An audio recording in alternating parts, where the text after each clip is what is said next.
Every month you rent, you're paying someone else's mortgage, building their equity, following their rules. There's a better way. Homeownership means stable, predictable payments, and every one of them works for you, not your landlord. City Ventures is California's leading builder of smart, innovative new homes, and right now owning may be closer than you think. See the numbers for yourself at cityventures.com. That's cityventures.com.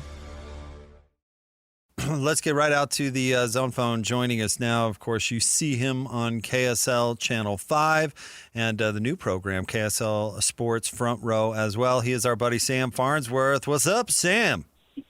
Jake, what's happening, my man? It's good to hear from you. Oh, no, I'm so glad you could come on. We really appreciate it. Ben's off doing the Yellowstone thing, so we gotta pull out the big guns when Ben's gone. You know what I'm saying? Well, I don't know about that, but hey, Yellowstone's, I like it up there. It's been a while, but I like it up there. It's a good vacation. Good for Ben. Go see Old Faithful, I guess, right? Some bison, whatever. Yeah, just don't get wrecked like that one guy a couple of weeks ago. Exactly. Keep your distance. How's the front row thing going? I love this idea, you and Jeremiah and Sly. Yeah, it's still evolving, right? But it's been a lot of fun. I mean, this is something that Jeremiah kind of pitched, and it really is a great idea, with the evolution of what sports media is, just being able to go to a platform like YouTube where we're not restricted with time limits. We're not restricted with content ideas or things like that. We can really just be creative and take as much time as it needs to discuss the topics we want to talk about and get the guests we want to get on. So it's been really fun. Yeah, me, Jeremiah, and Sly, kind of a debate style program where we hit some of the hot topics of the week. And then we'll bring on a guest or two. More recently, our guests have been the plethora of interviews we were able to pick up down at Big 12 Media Days that we've been plugging in there. And then we'll have a little fun at the end too, like do some blind rankings or some social media trends or something like that too. But it's been a lot of fun. And, for those who aren't familiar with it that are listening, it's on the KSL Sports YouTube page. And this last week's guests were LJ Martin and Wayshawn Parker. So it was a good episode. Tim Lacombe was on with us this time around. And, we'll be putting out the new episode here in 2 days. So, want to get your reaction. We can get to some football coming up too, but your reaction to LeBron going to the city of brotherly love. I know, right? Like, it's funny because we have a guy who works on our studio crew for KSL TV who's a big Philadelphia fan, sports fan, and so he's a big Sixers fan. And we always I still joke with him all the time about, hey, man, you just got to trust the process. And he gave up on the LeBron idea a while ago. So when it hit, getting his reaction over the weekend was pretty classic. He was just absolutely through the moon. That he feels like maybe this is finally the end. It's been since '83, right? That Philadelphia's won a title. So for me, I don't know that I guess I just didn't feel like Philly was the spot for them. I thought, okay, Philly's in a good spot. They already got Jaylen Brown with the trade.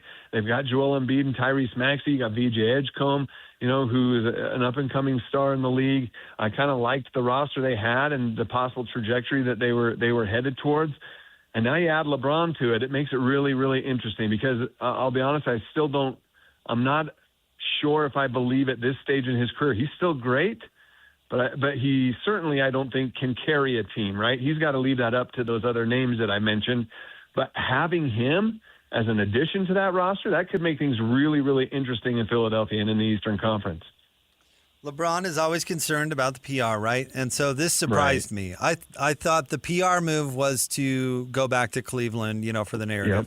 I thought if it was about the lifestyle, he would go to Miami because, why not, right? And I actually thought that was a better basketball fit than Cleveland or Philly for that matter.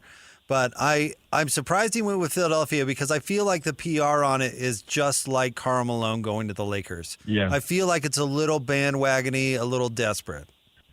Yeah, I agree with you. I thought Cleveland was the best fit. I thought it would be the great ending to his career story, right? To go back home one more time, wrap it up there, still on a roster that would be good enough to potentially contend in the Eastern Conference and maybe win a ring, but no one would point a finger and say, man, you're just trying to go get one more ring. They would just say, hey, he's going to finish it off where it all began, back in his home. And if they got another ring, it would be a cherry on top. But you're right. This move kind of looks like, okay, I need to add one more move to my legacy. And yeah, I'm going to be the good guy here. I'm going to take the veteran minimum. I'm going to take a big discount so that they can keep these other stars. And we're going to go out and cash in and find another ring. So that is kind of the perception. That is kind of what it feels like with this move by LeBron. You're 100% right that from a PR standpoint, not the greatest move. I still think Cleveland would have been just a great way to wrap it up. But obviously that's not what's happening. And so here he goes. Is he going to get that other ring? I kind of, I think it's, I don't know. I'm still up in the air because I say no, it's not going to happen. But then I keep thinking about everyone else on that roster, and maybe it will. But it really does feel like this is him pushing to solidify his legacy, that he's trying to make a statement that he is the greatest of all time, that he needs another ring, that he can go off into the sunset like Jordan did with a championship, something like that. And this is his best chance to do it. It feels like that's what the thought process is with this decision. So who's the favorite in the East now? Man, it's hard because I really liked Boston. Obviously, Jaylen Brown, him leaving changes things there. What does Indiana look like with a healthy Tyrese Halliburton coming back? Are they a team that can get back to the finals that they did 2 years ago? I feel like, that's just a really interesting story there. Man, who is the favorite in the East, right? Jake. See, I think this it's is got what to I've be been. Philly or New York. I tell you, I don't put Cleveland in that discussion if I'm kind of weighing into it. Coach Lacombe loves Atlanta. I don't know if they're quite there yet. I think the East has some depth to it, but as far as who's the favorite, and I was not a Knicks lover to begin with, but I'd probably put Philly and New York there. Yeah, I kind of feel like New York is a one-hit wonder, right? They'll be competitive for sure. For me, it's Philly and Cleveland. Although not LeBron, but Donovan, obviously, his playoff track record isn't great, and if he's the guy leading that team, it just feels like maybe they won't get very, very far in the postseason again. But I do think the East, this might be more depth in the East than there's been for a while. And so I guess maybe that's why it's a little harder for me to really hitch my wagon to any team out there quite yet. Flipping over to the Jazz, I'm curious for your take on what happened with Walker Kessler and how that's adjusted your expectations going into the season. Yeah, it's interesting because this was a team that as soon as they made that, even before they made the pick at number 2, right, to get Peterson, as soon as they landed that pick at number 2, it felt like, okay, they made the trade earlier to get Jaren Jackson during the season.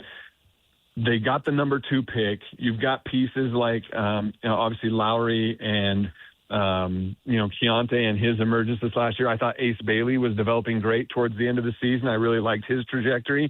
And now you're adding that number 2 pick to it. It felt like, okay, this is going to be a team that I felt was expected to be a top 6 team, not just a play-in team, but a top 6 solidified in the playoffs type of team.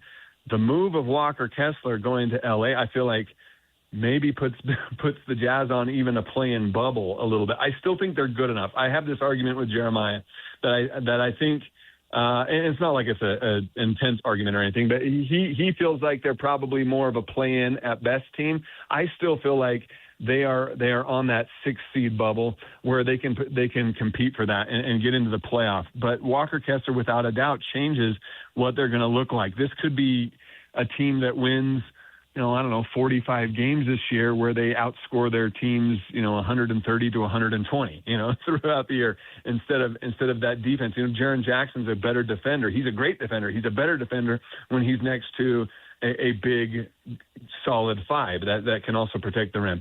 So the Jazz don't really have that. And so that's where I think it's going to be a little more interesting. I still believe the Jazz are a playoff caliber team. They should be in the postseason. I think that should be the expectation.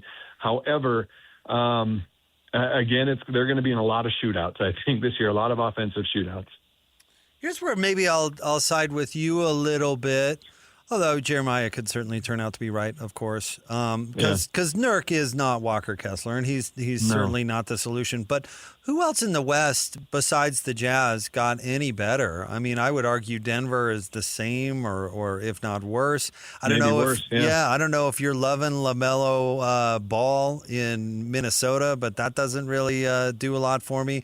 Oklahoma City deserves credit for not losing a ton of guys, but they didn't add any either. Same. Really with San Antonio. I mean, we all love Walker, right? I don't think he makes the Lakers all that much better than they were last year. Better, yes, but I mean, are all of a sudden they're the favorite in the West? Not really. So I would argue, who in the West did get better? I don't think from like an addition or subtraction standpoint, certainly from an addition standpoint, I don't think that there were any teams that really got better in the Western Conference. But from a trajectory standpoint, I still think of how young the talent is in San Antonio, and if they're healthy, how much better they can be next year. I still think San Antonio is going to be really good next year, probably even the number one team in the West. I still think Oklahoma City is going to be great. As long as you have SGA playing in his prime with some of those guys around him, you're going to be a really, really good team. And so I think those two teams, just from a sheer progression, the progression of the natural progression of a team and of individual talent. From that standpoint, I think those two teams still are able to continue to push the ceiling and maybe even take a step forward. But outside of that, I agree with you. I don't think anyone else did anything to get better, which is part of the reason why I believe the Jazz window opens up for them to be in the playoff hunt, because Denver certainly it feels like their window is shut, look, they have one of the best players in the world in Nikola Jokic, but they don't really have much else. And it just feels like there probably isn't a lot left in their tank. And, I kind of feel similarly with Minnesota. So for me, it's in the West, it's the Spurs and Oklahoma City again as your top two teams. But really after that, it's kind of a crapshoot. And I think the Jazz are in that mix. If you've been dreaming about a place where life feels a little more intentional, discover the Canopy in Sebastopol by City Ventures. This new community offers solar-powered homes, surrounded by mature trees, nature preserves, and walking trails, with a vibrant local downtown, renowned wineries, and the Bay Area all within easy reach. Enjoy low-maintenance living, refined design, and built-in eco-friendly features that make everyday life easier. Start your next chapter at the Canopy by City Ventures. Visit cityventures.com. That's cityventures.com. Switching gears to Big 12 football, because you and I were both down at Media Days. It was fun to see you guys do it, and I know you gathered a lot of great content because I saw you darting all over and getting everybody, so I'm sure it's been fantastic. But let's start here. If you were to rank the top, 3, 4, 5 schools, whatever you want to do in the Big 12, if we still did the poll, what would you have put? I still have Texas Tech 1.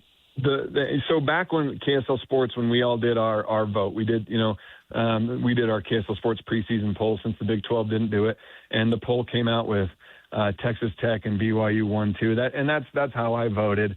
But as time has passed since then, I feel like that gap is pretty close between Texas Tech and BYU. I think BYU has a very legitimate chance at winning the Big 12 this year, just with the amount of talent that returns. The percentage of contribution from last season, the percentage of production from last season returning to this season, BYU has the second most in the conference by a slim margin to Texas Tech. So I think there's a lot of valuable talent on both those teams come back. I still think they're the 1-2 in the league, but I think it could go either way. However, and maybe this is me just being a little bit more of a Utah media homer, Salt Lake City media homer, but I feel like Utah is just one step behind. And I initially had them 4th or 5th in the conference. I feel like they're probably right up there, close to 3rd. Maybe Arizona's in that mix too. But for me, the big question is, obviously all the coaching changes up at the U, especially offensively. I like Kevin McGiven a lot. What does his offense look like compared to Jason Beck's, though? With the talent that he has coming back, Devin Dampier is dynamic. Bird Ficklin is electric. You add a guy, from a receiving standpoint in Braden Hagan from from Utah State, who is outstanding up there in the Mountain West. Can he repeat that success against Big 12 talent? Wayshawn Parker is super hungry. He wants to get that 1,000-yard mark more than ever when he came up just short last year. So I like the drive and the hunger and the desire in a first-year Morgan Scalley team up at the U to maybe make some noise. It feels like that game between Utah and BYU in November could decide which of those two teams is going to go to the Big 12 championship. Now, my hot take on our front row episode from Big 12 Media Days was this, that Texas Tech has a hiccup somewhere along the way that leaves the door open, and BYU and Utah rematch again in the Big 12 championship game. I think that's a possibility. It's probably slimmer than the possibility of one of those teams meeting Texas Tech, but I still think it's a real possibility. So for me, those are my top three teams in the league this year. Again, maybe that's me drinking a little bit of Utah BYU Kool-Aid, but at the same time, I really like what they're bringing back to the football field this year.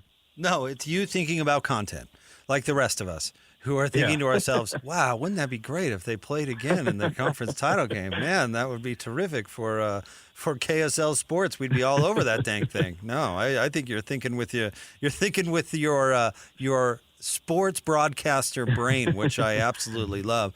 I thought, speaking back Big 12 Media Days, and I thought BYU put a good foot forward. Kalani always does, so don't get me wrong. But I thought Utah, with the players they brought, Morgan Scalley, who is just naturally more charismatic than Witt. No offense to Witt. Morgan's just kind of got that personality. You and I both have known him for a long, long time.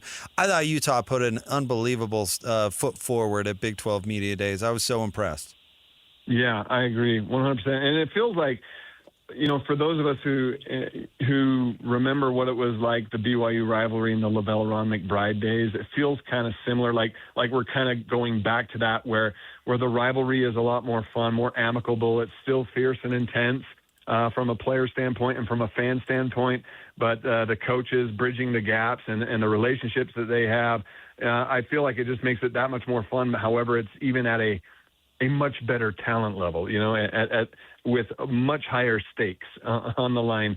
But yeah, Utah, and Morgan especially, he is so good with the media and just knocked it out of the park. And every time he spoke, people were glued and were listening and were like, well, who is this new head coach? Even though he's been around for a while, people have known who he is. They didn't really get to listen to him and hear him talk football the way he was able to at Big 12 Media Days. And I think he certainly has endeared himself to more of the broader Big 12 media, which, when Utah came into the league, a lot of the Big 12 media and fan bases out there certainly did not like the Utah fan base for kind of, keeping their nose up in the air, so to speak, thinking that maybe they were bigger and better than the Big 12. But I think Morgan is helping to bridge that a little bit. And,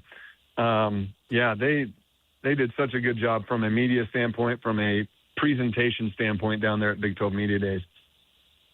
Who was your favorite convo down there? You guys caught up with a lot of folks. Who stood out? Morgan was great. That was my first real kind of in-depth. And obviously our conversation was myself, Sly, and Jeremiah, the three of us talking to him together. But, Kalani,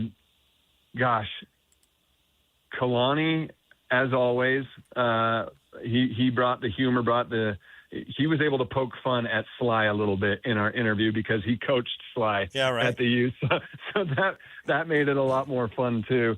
And then just the maturity of Bear Bachmeier. He was a fun interview too, not just kind of a vanilla, reading the Cliff Notes answers type thing, to a media interview. I thought he did really well and was a fun interview. Letting us kind of on the inside see kind of the work that he's been putting in and what his expectations are for a second year at BYU. So, we had so many good conversations, as you guys did as well. But those were probably the most fun ones. Yeah, it was. Everybody's in such a good mood at media days, right. And it makes it for a fun event. Optimism is always at an all-time high at media day. Everyone's going to win the conference. Everyone's going to be, offensive player of the year or whatever. Yeah, it's which makes it fun for us to do our interviews because no one's in an upset, ticked off. We just lost mood. So, how do you think Witt's going to do at Michigan?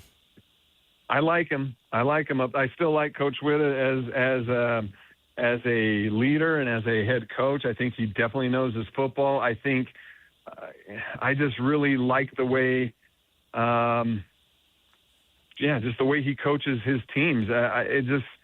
He does not succeed very often, if that makes sense. And I like the coaches that he brought with him up there, some of the talent that was able to follow him up there, some of the talent that chose to stay with the coaching change and Witt going up there. There's going to be a lot of pressure on him. There's no doubt about that. There's going to be a lot of pressure on him to deliver. And with their athletic director stepping down, is it after this year, I want to say? I can't remember when he's stepping down. It's at the end of the year, I believe, but I don't know if it's school year or calendar year. I can't remember. Right. So either way, you start to think, okay, when a new AD comes in, they want to stamp, put their fingerprints all over the program.